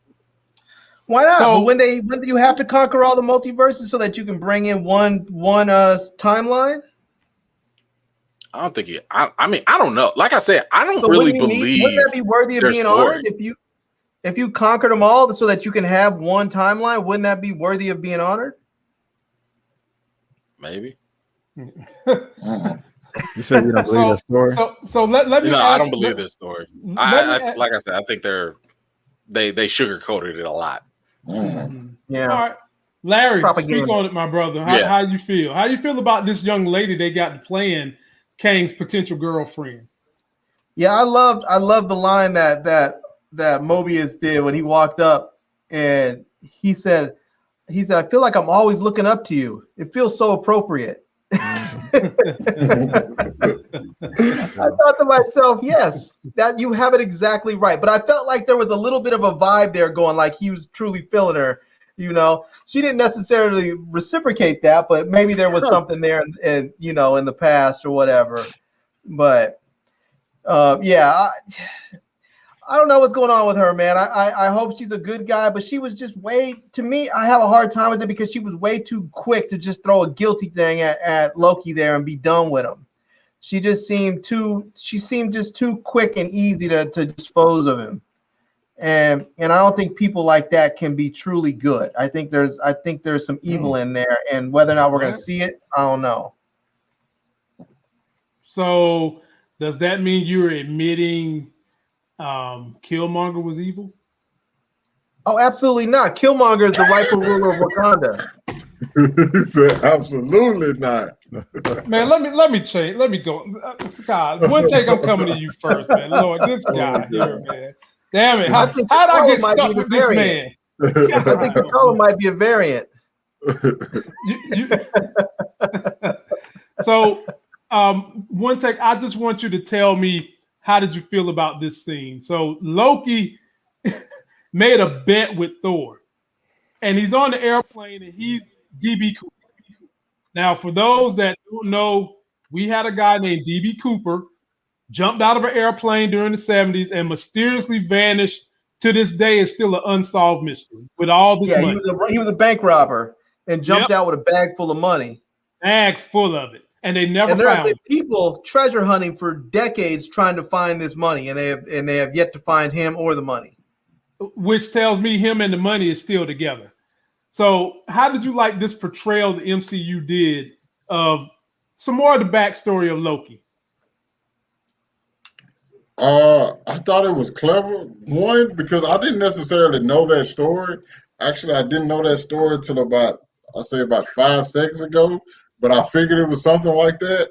So him doing this just kind of like I like how they added together with like real world scenarios and stuff. I thought it was cool. It's one of the scenes that was kind of I don't necessarily call it throwaway. I just thought it was like something that they did that was very clever. Well, actually, I think it's more clever now, considering the fact that I just found out who he was. No doubt. E-Man, what'd you think about this particular scene? You on mute, my brother? Gotcha. Oh, you good? No, I mean, look, I thought it was cool. It was funny. It was one of those good old Marvel have a good time type of moments. So, I mean, the fact that they lost the bet, that's fine.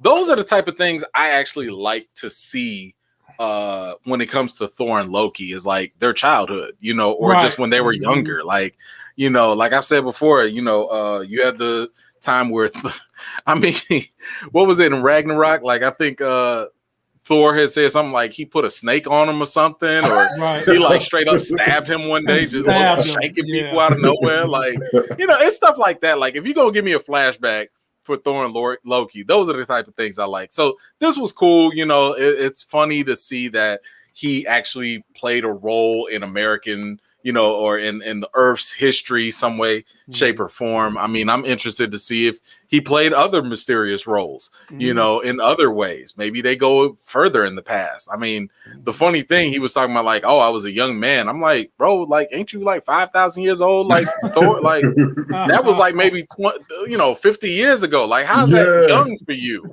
You know, young for you is 4,000 years ago. You know, so like the pyramids coming around, like that's young for you. But anyway, not the pyramid. I'm just saying. I mean, if like he's talking about he young, like what young? How do y'all age? Like I don't know about it. That's before Christ. Lord have mercy. Larry, take the wheel, my brother, because I still want to know how E-Man got that phone contact to the TVA. How he gonna tell on you? I just want to give E-Man a shout out for that belly reference on his thumbnail when he turns his camera off. That's dope. Yeah, this was just funny. This was a lot of fun, and it was funny that he turned out to be DB Cooper. It would be funny too if they show Loki and Thor snatching up ships and planes out of the Bermuda Triangle.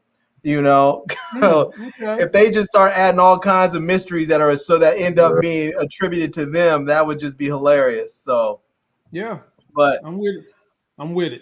Yeah, I mean, I don't know. I mean, it was just a fun scene. It was. I don't think it was anything that required too much thought or anything. It was just a good, fun scene that sort of played into to sort of American history and just sort of. What do you call it? I forgot what you call it. I'm losing the term in my mind, but just sort of I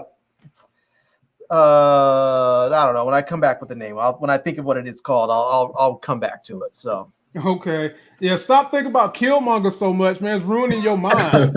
What your problem is. B. Avery, what was your thoughts on this scene or anything you want to reflect on? Urban legends. That's what I was thinking of. Urban legends. It's sort of an urban legend that they played with. Okay, B. Avery. To be honest, guys, this scene really didn't do much for me. It was okay. It was cool. I mean, it has a little bit more significance now hearing y'all talk about it, but you know, I just, you know, at the time it didn't do anything for me, to be honest. So sorry. Ain't nothing to be sorry about. Right. I mean, it's just your opinions. What the hell are you sorry about? You know? That's it. You know? Just yours. So that maybe this will give you a little bit more meat on the bones right here. I'm gonna come right back at you, B. Avery. So as we're watching Loki in real time, he's got away, got his hands on that awesome little time zapping thing that they have. And then he ends up back in, I don't want to call it a jail cell, but back in front of the camera. He actually saw his future. He saw that he caused the destruction of his mother. He also saw that Thanos snaps his neck. And then they play a little reel right here that shows you Loki, 616 Earth. And to me, this was the moment Loki kind of found out that, like, man, stuff just ain't what it is. So be able to expand on those elements in those particular scenes and how you felt. First of all, again, bro, I gotta give it to you with the eagle eye, because I did not notice that the film strip said Earth 616. Hey man, so that's dope. Hey man, that's what y'all got me for, man. Yeah, look, they should have never let me get Disney Plus on the computer. That was pretty nice right there. So they just goes to show that the life that he was supposed to live that he just saw was the main timeline. But earlier when I talked about him humbling himself when he figured out the Infinity Stones wasn't worth crap there, that was my favorite scene. This was my second favorite scene right here because he just more humbling of himself again. I love the fact that he got to see his future, that he got to see his demise, that he got to see all the mistakes that he made. And, he's getting a second chance. He was like, you trying to go back. This is what you would have did. You would have been hurt by that, caused all this chaos and destruction. You would have killed your mama and then just died. And so you need to take this, because I think in this scene when Mobius came in there, he was like, yeah, you're going to start taking this seriously. We also saw him, sitting down in the corner, just like, man, I can't go back to my timeline, and they're deciding to work together. So while I spoke earlier about how I just wasn't really salivating, anticipating the show you know, to the utmost degree. I was a bit disappointed that, I mean, man, we got all this character development from Loki, but when we go back to the show, it's not going to be the same Loki. We're going to lose all that. Well, him being able to see his future, you know, fills that in. So that makes me very, very happy. So I thought that was very important that he was able to see his future. Makes me happy as a fan. It just makes logical sense, just as far as plot and storytelling goes as well. And so very well executed here. Okay. One take, your thoughts. This was my favorite part of the show by far, because you had a guy who like I said, he felt he was the king of the mountain, and then he starts, and I like how they went back and showed with him seeing everything, because the first time he's there, he only sees up to his mother's death, and the reason that he calls it because he sent the dark elves up the steps to get him. So, and then he goes back and he sees more. He sees his father dying, you know, and we know how he actually felt about him. We see the moment with him and Thor and Thor Ragnarok, and like Thor basically says, like, bro, I always like, you know, I always felt for you, and you always like my best friend. I want to like do this with you forever. And then then he even sees like, yo, he betrayed Thor even after that. And then you go further down the line, and he's killed by Thanos, and like his everything that he thought he was gonna do, this big meaning, this big accomplishments, all these things he thought he was gonna rule over it. None of that happens, and the guy, he dies with his death meaning nothing, because actually his death really didn't stop anything from or even prolong anything that Thanos was doing. And so you just have a person really just contemplating the life that they could possibly go live, because if anything, he just goes back to this timeline. They place him right back. He doesn't remember anything else. He just goes and lives all of this throughout. And I thought about, I was talking to me and Bea talking about it earlier. It's just one of the most terrifying things that a person can experience, because if somebody was to just show you your life, and from now to the time that it ends, and I know a lot of us, we're all of us are like, we feel we're destined for big things. And I definitely think that about all of you. But we see our lives, and none of that happens. Somebody fall off the wagon and does nothing. That is crucial. That like hurts you to your core. And I think that's the biggest moment for Loki. Him seeing all of this, him knowing that nothing I thought I was gonna do, I'm going to do it. I'm just going to die. And the biggest thing I ever have done is is basically being a stepping stone for other people to be great. So yeah, I love this thing. Well, yeah. I got a question I want to ask you fellas before I come to E-Man. Just one word. I don't even want you to think about it, just one word. If you really could go in a capsule and watch the reel of your entire life, would you, Larry? No. Would I? Would you? That depends. Okay, well, never mind. Be Avery. No, hear me out, because it depends. If I get to see everything that happens in my life, do I have the opportunity to change it? Nope. Or am I just stuck with what it is? You just stuck with what it is.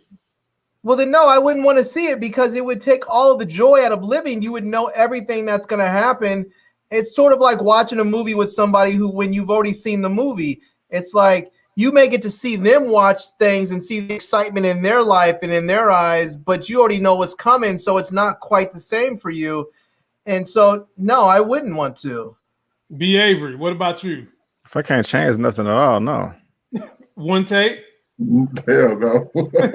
E-Man, what about you? Agreed. I ain't changing nothing. Okay. All right, well, it's your turn, my brother. Expand on this whole scene with Loki basically coming to grips with who he is, and how'd you feel about them dropping this end of life for Loki on Earth 616? I mean, here's the thing. I love the character development regardless, right? Mm-hmm. I would have preferred had he did this catch up later in the series, only because the whole selling point of the Loki series was, hey, we're getting that Loki from 2012 that y'all loved, that y'all missed, and we're about to do something different with them. And I'm like, that's cool. I want to see that 2012 arrogant, Loki doing whatever that he's about to do. Now, of course, later on we can fill him in, with all the stuff that happened in the past, according to the main timeline. But, I just felt like a little robbed that we couldn't get a little bit more from this Loki. I mean, maybe he would try and play more pranks. Maybe he would try and, be even more mischievous. Maybe he, whatever. We don't know. Because now when Loki learns about all these different events that happen in the actual timeline that he's supposed to go through, it's a humbling experience. Right. It makes him vulnerable. It creates a different type of Loki that, again, we have grown to love and appreciate as a character, over time. So now it's kind of like, this is kind of like jump, like almost skip the line, instead of going and living through all these events, he just got a super tape to just like hurry up and like go through the best beats, or not even the best, but like the hardest beats of his life. And now that's going to inform Loki to be a little different. And this is no different than what happened with Thanos in an Endgame. The 2014 variant, he ended up seeing his life through the same footage of Nebula. But he made a different decision. He was just like, I'm about to do this again. Run it back. Give me them stones. Like, that's what he wanted to do. Now, maybe this Loki would be like, okay, now that I know what I know, I'm not going to run it back. Maybe I'm going to do something different. I don't know. And I'm hoping that is what they do. But we'll just have to see with that. Oh, hold on. We gotta go ahead and address that. My people. No ma'am says for $10, and thank you. We all appreciate it. And you know what type of things I try to do when you guys super chat for me. She has a nerd question. So is old man Steve a variant? Cap only went to the 70s because of Loki. Still in the Tesseract, where he saw Peggy, still had a pic of him on her desk, which made him stay with her. Who wants to tackle that one first? Because that sounds pretty easy. Yeah, he's not a variant. No. Yeah. Now, the Cap in that picture, that's a variant. Don't listen to Larry. Don't listen to Larry.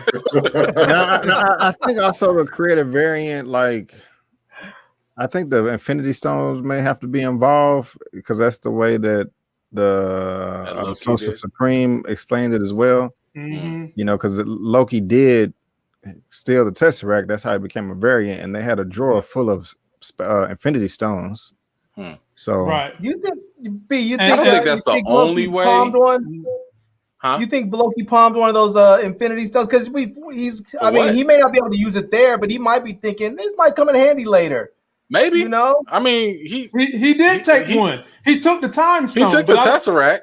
And he took the time stone. I don't know what the hell he think he's going to do with it. Not there. Yeah, but even if he takes it back to a reality, like he may have taken the Space Stone from Universe 1, right? But the Tesseract from Universe 7, yeah, right. Well, you don't know them together, right? Right, exactly. That's exactly what I'm saying. But I'm curious maybe they it seems to me like they had never seen the Tesseract before, because when Casey, the dude that worked at the desk, they said when the what's her name, Hunter B-15, whatever, when she threw the Tesseract to him, he said, "What is this?" And she said, "I don't know." Well, it's in a casing. The other ones are just stones. Yeah. Right. So it's kind of like, why y'all put it in a gift wrap box? What is this? Right, a glowing box. And it wouldn't matter anyway. Just nothing in their reality. The abilities of the different realities doesn't transfer from reality to reality. So it don't matter what it is. If it was a pink elephant, it can only be used in the 616. That Tesseract, the sacred timeline. Right. It can only be used in the 616. So Larry, coming to you with this one. Is it possible for, say, a Nexus being to create a magical object that could be used across the multiverse? Maybe. Yeah, that's possible. That's hella possible. I mean, Nexus beings can do things that affect or ignore the rules of the multiverse. Right. Like they're just outside the rules. Right. So maybe. Yeah, Nexus being to do it. So Larry, how did you feel about this whole entire scene? Yeah, man, I felt bad for Loki, you know. And this is where I think they did a really fantastic job of making us feel for somebody who is pretty much a horrible individual in a lot of ways, but they make you feel bad for him in a sense because you see in some ways maybe he doesn't want to be a horrible individual, and yet they're telling him your whole existence is you only exist to be horrible so that other people can be good and find their better selves and their best selves in defeating you. And I'm thinking to myself, what a terrible existence. You know, like why would you create an entity like that? That's just and if that is the case, then there must be some path to redemption. And even though we're looking at this thing, which is sort of ironic, we're looking at him watching a thing that says end of file, and yet here he is still in existence. This is not the end of file, you know? I mean, he's still clearly creating, you know, what should be more of his story. Yeah. Okay. Shout out to Jimmy, who sent a $5 super chat. I appreciate that, my brother. He has to say he loves listening to the guys. We got a good show here. Looking forward to following this series with you guys. So yeah, make sure you're subscribed to everybody's channel. Everybody up here is putting out content about this show. Larry's even going to do a review on the tech. He got his hands on some of that Nexus tech. So, I mean, that time variant tech. So be sure to watch him for his reviews.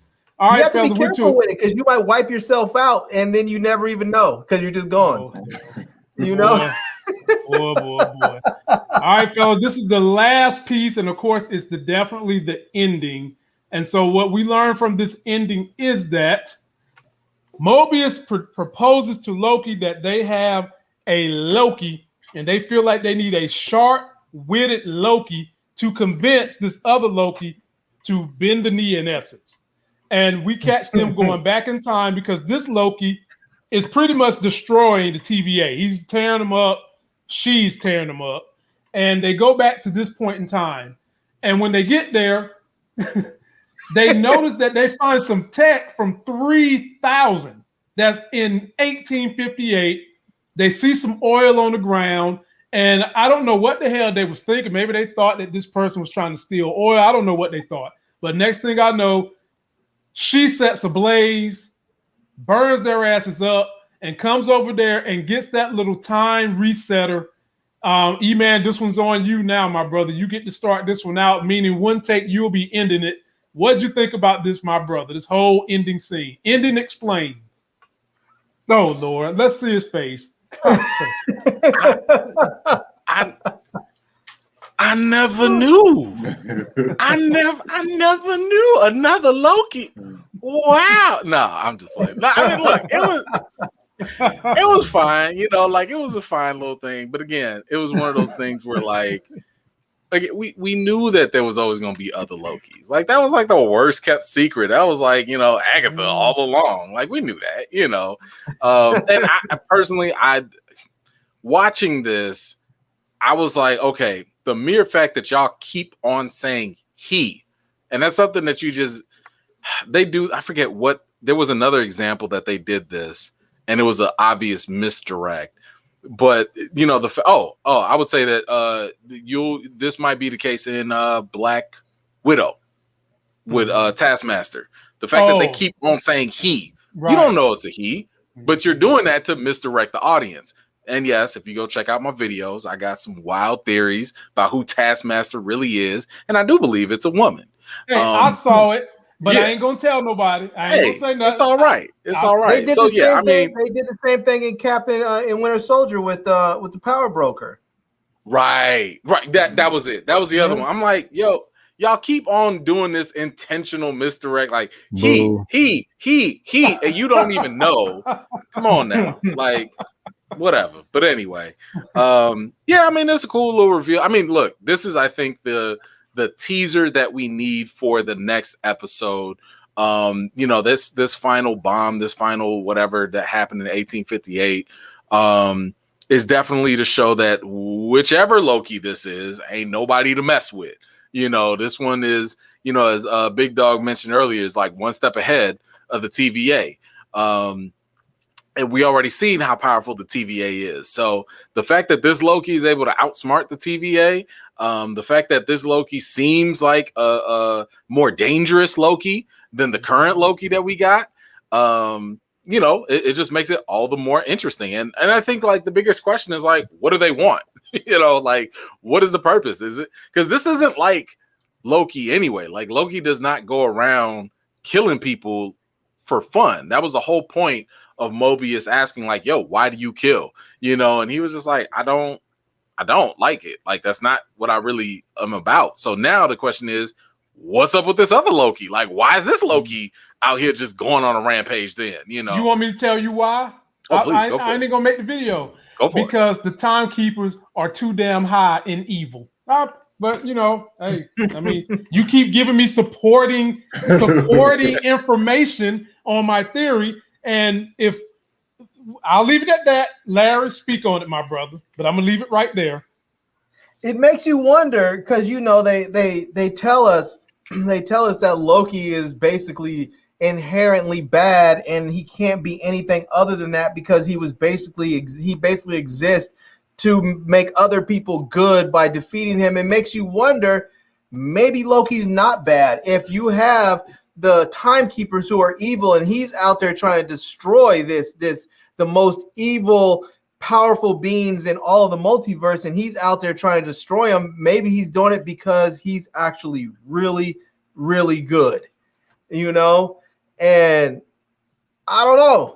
It's going to be interesting, but I'll tell you the way that he did that, I love that because so many times when I watch movies and I sit and I wonder to myself when I see these big armies coming out on a big open field, I always wonder, why doesn't somebody just drench that whole damn field with oil, back up, and then shoot some flaming arrows at it and light them on fire, and boom, battle is over. Done. You didn't even have to waste any time getting your man killed. You know? Well, I mean, they do it on Game of Thrones. I mean, they've done that on Game of Thrones. And they should continue to do that. Anyways, I like the way that they did that. It was dope. Just rolled up in there. Dude was like, oil. Oh, somebody must have came back from the future to get rich. Nah, homie, you just got played and burnt up. Yeah, you know? Burned and it's also very cool to see that with all their supposed tech and how powerful they are and everything else, they are basically just human, and they're gonna fall to the most basic core element, which is fire. That is the most destructive thing on the planet, and they succumb to it just like any and everything else. Larry, I'm glad you mentioned that because I had totally forgot when I was watching. So I'm thinking to myself, damn, ain't y'all powerful and y'all get burnt up? That's exactly what I was thinking. How y'all getting burnt up? But anyway, B. Avery, ball's in your court, my brother. Yeah, I was just about to say that I love this because it just shows that the time variance authority is not immortal. You know, they can still be destroyed. I feel the whole organization can still be destroyed. You know, they're not, and to address what you said, Lamont, they're not all powerful. It's just that they operate from a different set of rules and regulations from whatever pocket, dimension, or universe they come from. You know, whatever is in the 616 or a normal universe does not work in their world, and whatever is in their world does not work in our world. You know, and so when they're in this our 616, you know, it's an even playing field. Even going back to the beginning of the episode where Wumi hit Loki with the baton and made him go a 16th of a second at a time. I think if Loki, and one take was saying this as well, if Loki would have swung first and got a leak in, he probably could have knocked her down. You know, because they did kind of have a little fisticuffs at the TVA anyway. And the only reason he had won that because he had the remote control watch or whatever. And so I just love this because it raised the stakes, even though Loki was humble at a new reality of existence. You know, it just goes to show that the TVA is not immortal beings. You know, they can be taken out. The whole organization can crumble, just like it was SHIELD or Hydra or something. Okay. Hey, I'm with that, my brother. One take, you get the last word on this review. Oh my God. So much pressure. So much pressure. But to piggyback off what B. Avery said, I think it's definitely about, and that's why I brought up earlier this Loki getting the drop on them. Because that's all you basically need. Because they always know where somebody's at, and so they pop up on them and they handle business. But if they pop up and somebody's prepared for them, they pretty much don't stand a chance unless they're back at like the time variant. I mean, back at the TVA. Now, E-Man said something earlier when he was talking about like how everybody pretty much saw this coming, and like the gender swap and everything. I'm gonna let you know, E-Man, I speak for the general public when I tell you we have no idea. Okay, I'll let you know. For somebody I love it, man. For somebody who's not just like keying in on all the Marvel knowledge. Listen, I was like, only reason I knew it wasn't the Loki that we seen is because they didn't. I mean, they would have just showed him. Right. That's the only way. If I wouldn't have heard you guys talking about Lady Loki and all these other people, I would have just been waiting for next week. But since you guys are so knowledgeable and know all of this, I'm a little ahead of like the average audience, you know. So when I go hang with my other friends, I'm gonna flex a little bit about it. Hey man, hey, these are best educated guesses. Exactly. These are hypotheses. These are hypotheses, my brother. These are hypotheses from very knowledgeable people. So there you go, man. Get that flex on. Yeah. You know, so I'm with y'all. Like, I'm excited to see what this Loki wants, because how does this Loki even know about the TVA? Nobody else knew about him. So how does this Loki know about it? There are so many questions to be answered. Like I say, well, I mean, that Loki found out the same way other Loki did. They became a variant. And was like, this is some BS. I think what they want is, I think they just want to overthrow the TVA or destroy it, because they don't like this. Like, you can have control over me. No, F that. Don't nobody got control over me. I will destroy you.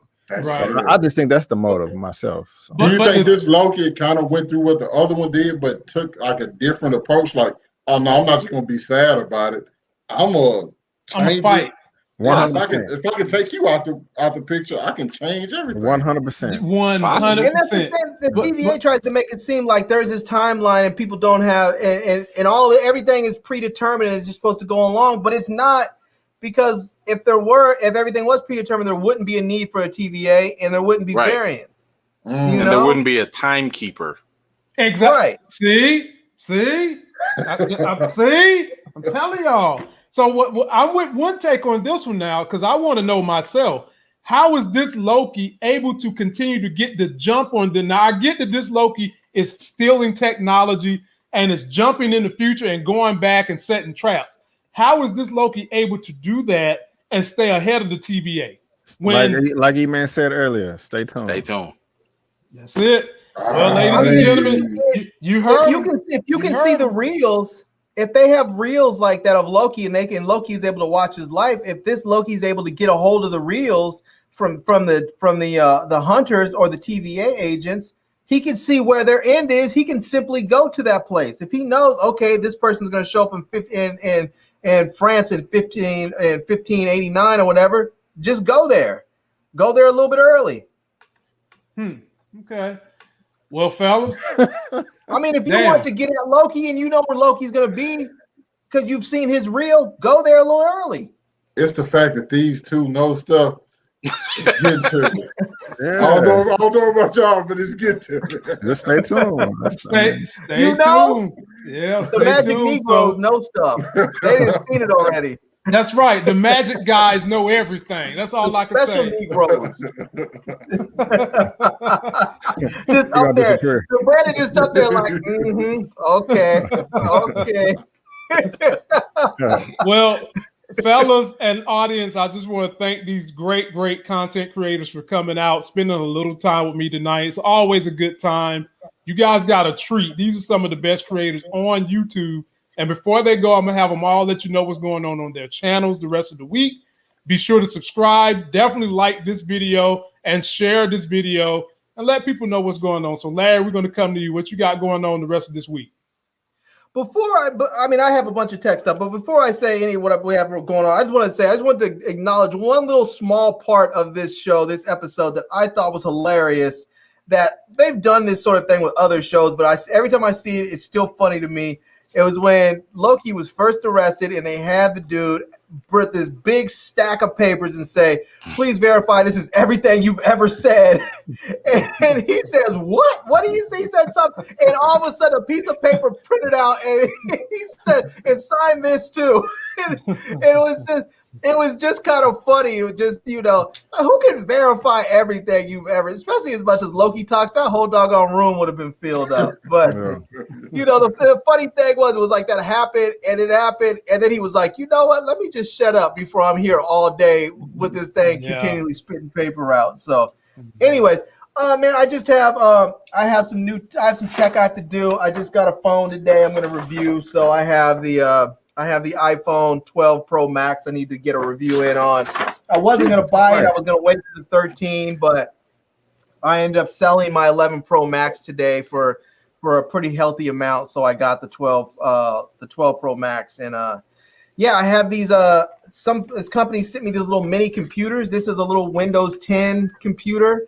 And this is another Windows 10 computer that actually has an HDMI port that plugs right into your TV or your monitor. So I was testing those out yesterday, and it's kind of cool because they're pretty fast and snappy. They actually this one actually has dual monitor support. They stream 4K really, really nicely. So I'm gonna be putting those out soon. So Inspector Gadget like a mug. I'm telling you, man. What you got underneath that hat, Larry? Damn, pull something out that hat.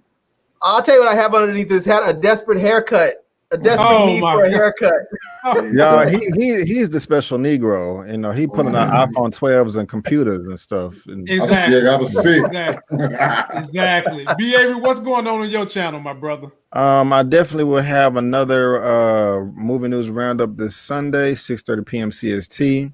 It will be another short show because not only did me and One Take Big Dog talk Loki earlier, we also talked about the Namor news, Blue Beetle, and more John Wick 4. So I also have a ton of trailers I need to react to. I still enjoy doing that, and I'm probably by 7 to 8 of them. So that's coming. As far as movie reviews are concerned, I don't want to announce it just yet because I just want to make sure they get done before I actually say something. So. I feel you. B, do you have anything you recommend for us?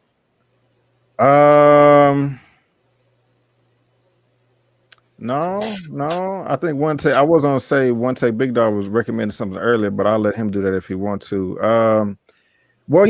Actually, In the Heights that comes out this weekend. I didn't get to finish it when I saw it, but I saw about the first half of it, and it was dope. What's his name? Not Ice Cube, but Dr. Dre. He can sing and dance. Corey Hawkins, I think. Yeah. I was entertained. Oh, really? If you like musicals, it is a musical. It's from the Hamilton people, so right. But if you like Hamilton and you like musicals, you'll like this. And I like musical styling. Sounds the same from the trailers that I saw. It sounds like it's they getting it in. So if you like that kind of stuff, so yeah. Do they drink Crown Royal in there? I don't know. I'm just saying. I don't know. It's a dude from the Crown Royal commercials. Yeah, that one. One Take, tell us what you got going on in your channel. Got like to flip little references in there, man. Yeah, you're nuts, man. I should have never let you talk after I heard you talking that Killmonger shit. I should have just ended your career right there. That's what I should have done. You talked about the true and rightful ruler of Wakanda. Put some respect on it. Lord. One Take, tell the people what they can look forward to on your channel. The rest of the week, I know I got the Mission Impossible 1 review coming up Friday. Oh, he's going to watch it. Yeah, Mission Impossible 2 probably Saturday. I still have some late reviews going up for Cruella and Spiral. I have a trailer reaction to the new Space Jam. They had a second trailer drop today. And a show on Netflix. I don't know if any of y'all have watched it yet. I'm constantly recommending people. Sweet Tooth. Seen it. You said go watch Sweet Tooth. I know how Netflix is with their cancellations. I want everybody to see Sweet Tooth. I'm telling you, it's like a heartfelt, just great story. It's only 8 episodes. Some of the episodes are probably like 40 minutes each. Go watch it. It's fantastic. I have to get a season 2. So I'm gonna tell everybody I can to watch Sweet Tooth. It must be good. Shoot. Must be good. I'm gonna have to check that out. Oh, I did watch that show we talked about, B-Avery, a while back, that French one called Zero. That's on Netflix about the kid. I heard about that. Yeah, that he gets a superpower. He can turn invisible. Is it good? Anyways, check it out. It's a good series. It's like 8 episodes or something like that. Man, but it's a good to show. watch. I watched that one, and I watched Love and Monsters yesterday. I saw that a while ago. I actually like that. Yeah, that was actually pretty good. That's on Netflix too. Oh no, that one's on Epix, I think. Cool. Last but definitely not least, E-Man, what do we got to look forward to on your channel? I don't know. I got a whole bunch of random stuff. I just throw stuff up when I can. If you happen to follow me, I know on the community tab I threw up a contest for In the Heights. So if you want to go watch In the Heights for free, there's a giveaway contest, or you could just go to themovieblog.com. It is themovieblog.com, all one word. There is a contest there where you can win free passes. And then there's like a giveaway for like a big grand prize. They put all this fun stuff from the studio. So if you want to go see that for free, you can go check out the article there. Let's see. I still have to work on my Loki episode 1 breakdown. So you'll get pretty much kind of like this stuff, but then a little bit more. I go a little deeper into a lot of the stuff that we've kind of covered here. Then if I have time, I will try to do a Friday kind of a news roundup like B does, and I'll also give my own opinion on Sweet Tooth, John Wick, and stuff. I think there was and then of course, I got to talk about this Namor news stuff. Me too, man. Me too. Give us a preview. Recast T'Challa. That's your preview. Recast T'Challa. Thank you. Okay, that's your preview. Thank you. That's the end view, preview, all view. Thank you. But yeah, so you could tune in for that. And yeah, I mean, again, I got some more things that are cooking. Unfortunately, I'm not allowed to talk about it yet. So by the time you subscribe and turn on them notifications, you'll be like, dang, he just dropped this out of nowhere, because that's how I like to keep y'all engaged, keep y'all guessing, keep you on your toe. I don't want to tell you no more. It's going to be good stuff, though. So stay tuned. Well, ladies and gentlemen, across this board, you have nothing but good, talented creators. What do you have going on, Lamont? Man, my daughter's finally getting on a sleep schedule, so I might be able to be putting out two videos a day back the way it was 4 years ago. And I've definitely got to talk about that Namor thing, because the whole time I'm watching that, I'm thinking recast T'Challa. That was just the whole thing going through my mind. And of course, me and Larry getting back on the stocks. I've helped Larry make some money this week because I've shot him some messages. No, man. No, it wasn't AMC this time, man. This is Meme Stock 2.0. Hey, I made my money. I don't care what y'all do. I made my money. You got out. So you got out already? You got out? Yeah. Oh, okay. I'm playing with house money now. Okay. So we're going to get back to letting you guys know that. And I'm going to actually review John Wick. The one, I didn't see the last one.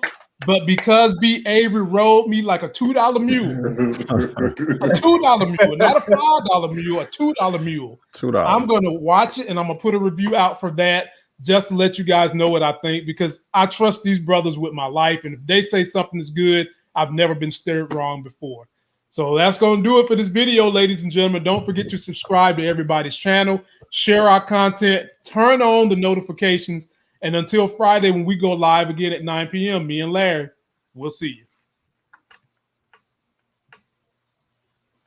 Good one, fellas.